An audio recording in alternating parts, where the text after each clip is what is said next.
ನನ್ನ ನೇಮ್ ಬಂದು ಪಂಕಜ ಅಂತ.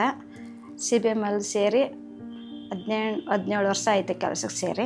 ಏನು ಕೆಲಸ ಮಾಡ್ತಿದ್ದೀರಾ? ಕಾಫಿ ಟೀ ಕೊಡೋದು, ಗುಡಿಸಿ ಒರೆಸೋದು, ಬಂದವ್ರನ್ನ ಏನು ಥರ ಮಾತಾಡಿಸ್ಬೇಕು, ಏನು ಥರ ಅವ್ರಿಗೆ ರೆಸ್ಪೆಕ್ಟ್ ಕೊಡಬೇಕು, ಈ ಥರ ನಮ್ಮ ಆಫೀಸಲ್ಲಿ ಇದೇ ಮಾಡ್ತಾ ಇರೋದು. ಕಣ್ಣಿಲ್ದೆ ಹೋದವ್ರಿಗೆ, ಕಿವಿ ಕೇಳಿಸ್ದೆ ಹೋದವ್ರಿಗೆ, ಕೈ ಕಾಲಿಲ್ದೆ ಹೋದವ್ರಿಗೆ ಇಲ್ಲಿ ಸಂಸ್ಥೆ ನಡೆಸ್ತಾ ಇರೋದು. ಅದರಲ್ಲಿ ನಾನು ಒಂದು ಸ್ವಲ್ಪ ಯಾರಿಗಾರು ಒಂದು ಹೆಲ್ಪ್ ಮಾಡೋಣ.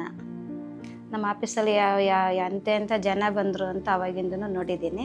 ಅದ್ರ ಬಗ್ಗೆ ನನಗನ್ನಿಸ್ತು, ಪಕ್ಕದ ಮನೆಯವರು ಬೇರೆ ಕಡೆ ಆಸ್ಪತ್ರೆಗೆ ಹೋಗಿ ಕೇಳಿದಾಗ 40,000 ಆಗುತ್ತಾ ಕಣ್ಣು ಆಪ್ರೇಷನ್ಗೆ ಅಂತ ಹೇಳಿದರು. ಸಡನ್ನಾಗ ನಂಗೆ ನಮ್ಮ ಆಫೀಸ್ ಜ್ಞಾನ ಬಂತು. ಆದ್ರೆ ನಾಳೆ ಬಂದು ಮೋಹನ್ ಸರ್ನ ಕೇಳಿದೆ, ಸರ್ ಈ ಥರ ಆಗಿದೆ ಒಬ್ರಿಗೆ ಏನು ಮಾಡೋದು.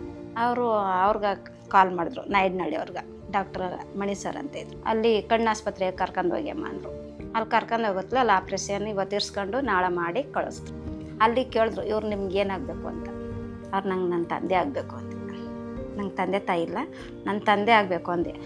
ಆಮೇಲೆ ಇವ್ರ ಕಡೆಯಿಂದ CBM ಕಡೆಯಿಂದ ಬರ್ತಿರೋದು, ಇವರು ತಂದೆ ಆಗಬೇಕಂತ ಅಂದ್ಬಿಟ್ಟು ತಗೊಂಡ್ರು. ಅವ್ರು ಇವಾಗಲೂ ಅಂತಾರೆ, ನೀನು ನನ್ನ ತಂದೆ ತಾಯಿ ಅಂತ ಹೇಳ್ಕೊಂಡಲ್ಲವ ನೀನು, ಅಷ್ಟೇ ಸಾಕು ನನಗೆ ಅನ್ಕೊಂಡು. ಎಲ್ಲರಿಗೂ ತುಂಬ ರೆಸ್ಪೆಕ್ಟ್ ಐತಿ. ನಿಮ್ಮ ಆಫೀಸ್ ಕಡೆಯಿಂದ ಮಾಡಿಸ್ಕೊಟ್ಲು, ನಿಮ್ಮ ಆಫೀಸ್ ಕಡೆಯಿಂದ ಮಾಡಿಸ್ಕೊಟ್ಲು ಅಂತ ನನಗೆ ಖುಷಿ ಆಯಿತು.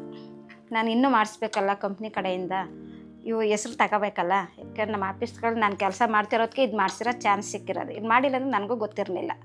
CBM ಕಂಪ್ನಿ ನಮ್ಗೆ ತುಂಬ ಕೊಟ್ಟಿದೆ ಸರ್, ಹೇಳ್ಕೊಳಕ್ಕಾಗಲ್ಲ, ಕೊಟ್ಟಿದೆ. ನಾವು ಹೆಂಗೆ ಬಂದೋ, ನಾವು ಇವಾಗ ಹೆಂಗಿದ್ದೀವಿ, ನಮ್ಮ ಮಕ್ಕಳ ನಾವು ಹೆಂಗೆ ಓದಿಸ್ತಾ ಇದ್ದೀವಿ, ನಾವು ಇಲ್ಲಿಗೆ ಬಂದು ಓದಿಸ್ತಾ ಇದ್ದೀವಿ ಅನ್ಕೊತ ನಾನು ಅನ್ಕೋತೀನಿ. ಬೇರೆ ಕಡೆ ಇದ್ದಿರೋ ಡಿಗ್ರಿ ಓದ್ಸೋಕೆ ಆಯ್ತಿರ್ಲಿಲ್ಲ ಅಂತ ನಾನು ಅನ್ಕೋತೀನಿ.